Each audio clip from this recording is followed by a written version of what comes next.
C'est donc un mécanisme d'anticipation et c'est important de sensibiliser les gens parce que c'est un processus qui prend du temps.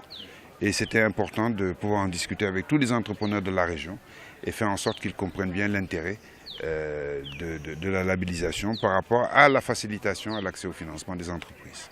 Donc il y aura un accompagnement après cette sensibilisation? Il y aura un accompagnement, un processus qui est continu et c'est important de faire en sorte que naturellement Mbour-Saly soit concerné. L'objectif pour Mbour-Saly? C'est à la demande. On ne va pas se fixer d'objectifs quantitatifs, ça dépend de ce que les entreprises vont demander.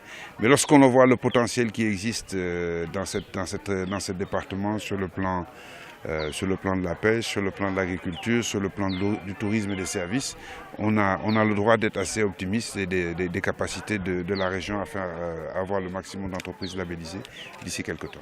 On va mettre l'accent évidemment dans une région, dans un département comme celui de Mbour, compte tenu de ce que la pêche représente. Mais ce que je dois dire, c'est qu'il y a des étapes dans la vie des entreprises. Tout naturellement, les gens, la plupart du temps, commencent sous forme informelle.